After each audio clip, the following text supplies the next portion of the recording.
Marvis, host of Golden Hot Girls After Hour podcast. I am so excited that you are joining me today. Today is episode 5, and it's entitled, Finding Him Without Losing Me.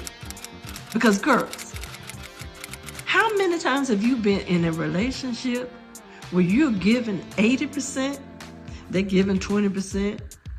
Sometimes you find a good one and you give them 50 and 50. But the chances of you finding that person who is allowing you to be you is so important and so necessary. Now, we all know that divorce was on the incline. It was out of this world how many people were getting divorced. And in our age group, people have been married for 20, 30, 40 years, and they decide to get divorced. It's kind of like, what happened? Now, with our younger generations, the girls are they're not even getting married. They're just living their life. And we got older people who have some concerns about they're always going to be by themselves. What's wrong with that? You should be able to love yourself enough so that if you do find a partner, that's what they be, a partner. Not someone that you got to change to fit into that relationship. So now, we talked about the social impact of it.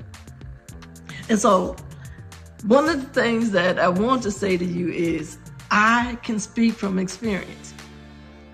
I have been in romantic partnerships every decade of my life. And can I be honest? I think I have been my most happiest when I wasn't in a relationship. It's a fact. I think I have an issue with the person love my independence, but then that's what gets on their nerves the most is the independence. I like to be able to go, do, and be. I don't have time to go and ask, do you want to go? You don't want to go? Like I need to call you when I get back. Okay, you're going to be upset when I get back. I'm not that type of person. I'm not saying that that's what you need to be. Because whoever you are, if you're a nurturer and you love taking care of others, and that relationship works for you, that's fine. But I'm also speaking to my single women who may be out there looking for love. And think about, you need to love yourself. The last 4 episodes, we talked about self-care. Self-care means loving yourself enough to put you first. Filling your cup with the things that make you happy so that you can give the overflow to the other people around you. We're going to take a break and we're going to talk about the sponsorships. If you like what you're hearing and you want to be a sponsor to help us Golden Heart Girls be our fabulous self, reach out to me at contact@marvisfun.com. That's contact@marvisfun.com. I would love to talk to you about the opportunities that we can help you with so that you can help my Golden Heart Girls be their fabulous, fierce, and limitless self. Okay. If you looked at previous episodes, we know we are into this episode that's called Pocket Change.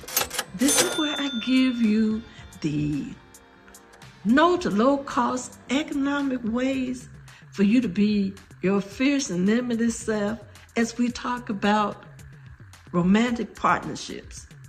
So, the first one that we're going to talk about is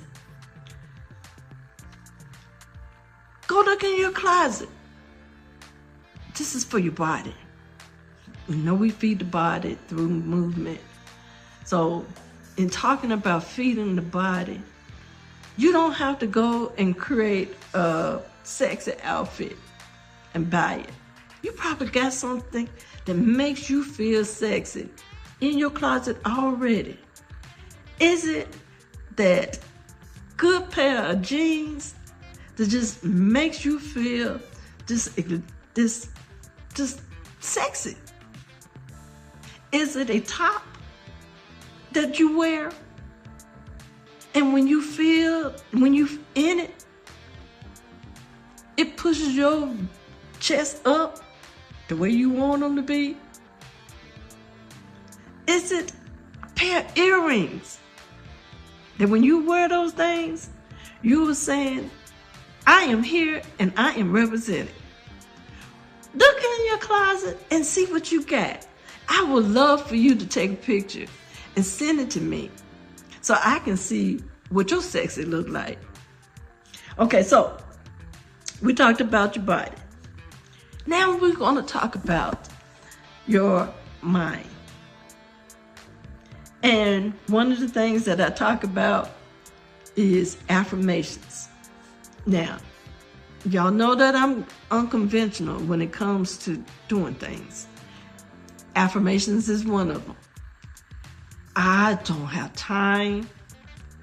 I've tried it.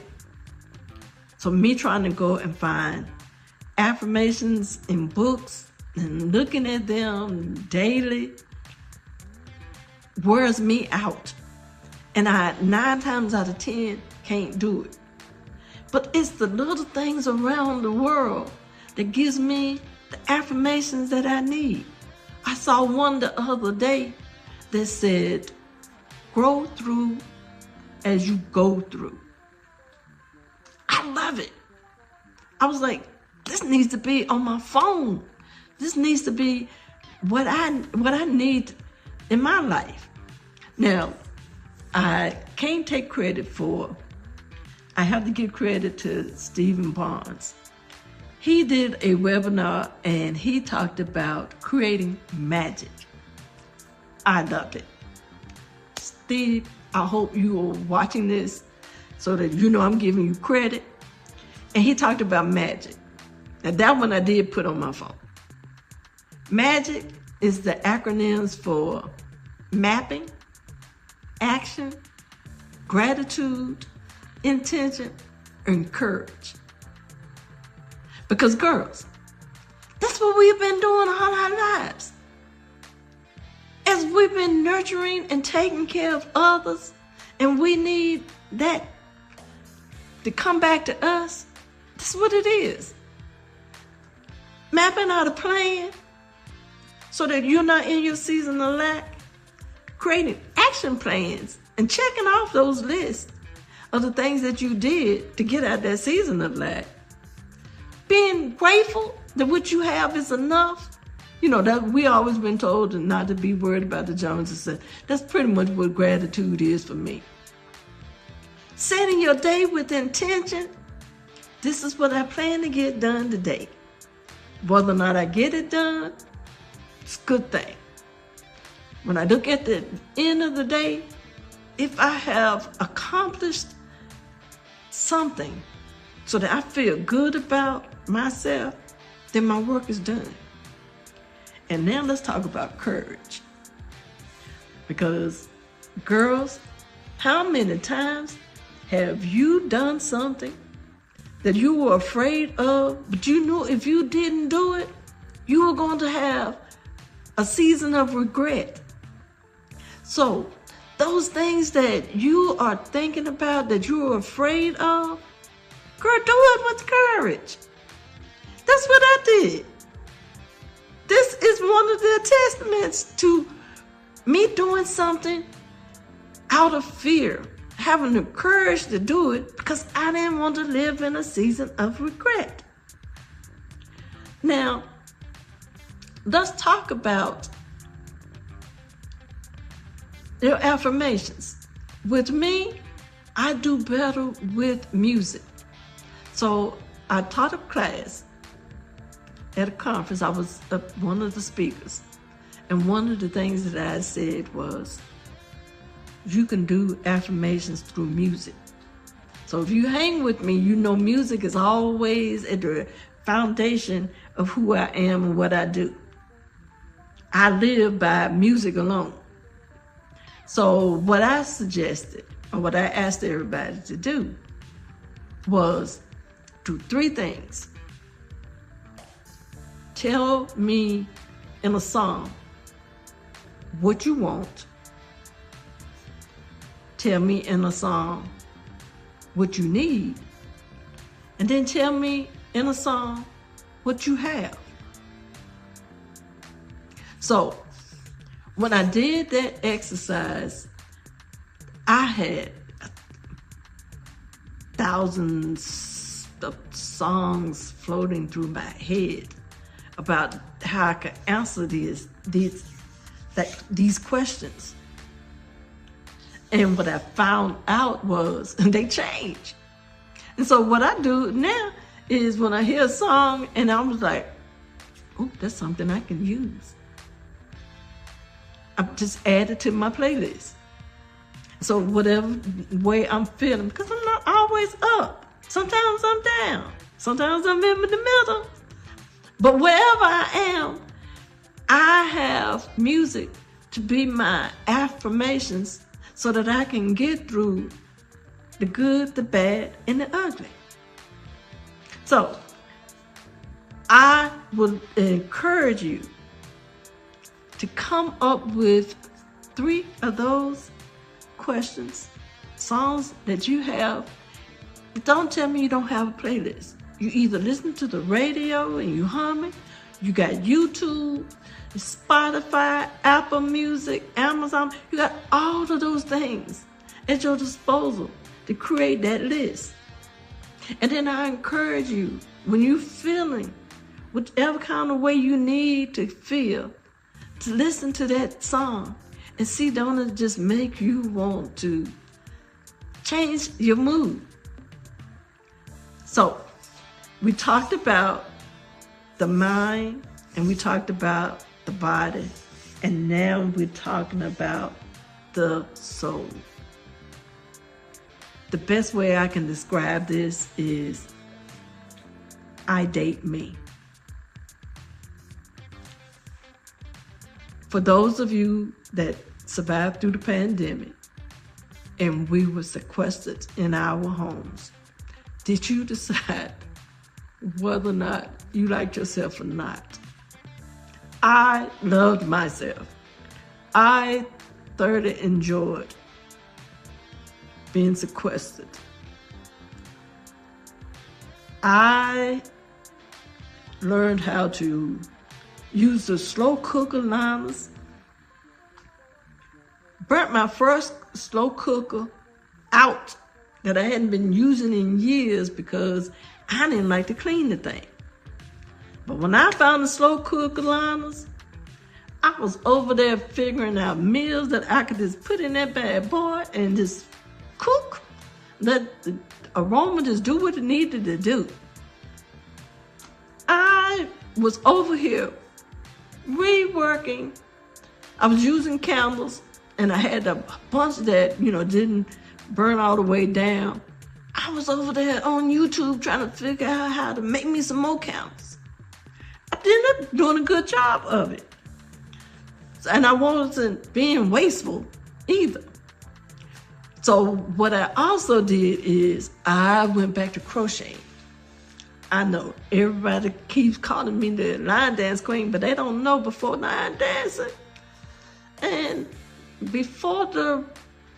as a child, I learned to crochet, knit, and sew. And so that's what I was doing. I was over there enjoying me, being me. I love putting together puzzles. I had a puzzle, where I just 1,000 pieces, just work on it whenever I felt like it. So it wasn't in the immediate need to complete the things that I was doing. But what I did is I ended up remembering who I was and what brings me joy. Because when I remembered what brought me joy, then I was able to be a beacon to other people. So, we have talked about the social impact of being in a relationship or not being in a relationship. We have talked about the economic impact of things that you can do with pocket change so that you are finding yourself as you find someone else to share your life with. So we talked about your body, going and find that something that makes you feel sexy. And like I said, share it with me. We talked about the affirmations, and that if the word is not helping you, then you always have music that can give you those affirmations and answer those questions. What do I need? What do I have? And what do I want? And we also talked about dating you, putting your needs first, setting some time aside for you to do something that you enjoy doing that doesn't include someone else. I hope that you have enjoyed this episode, and I look forward to you coming to another episode. If you want to find out more about what I'm doing, then I invite you to go to www.marvisfun.com. That's www.marvisfun.com. I hope that you have enjoyed this episode of Golden Hot Girls After Hours, and I hope that you continue to follow me and let us end up living fierce and limitless lives and being our fabulous selves. Until next time, I am Marvis.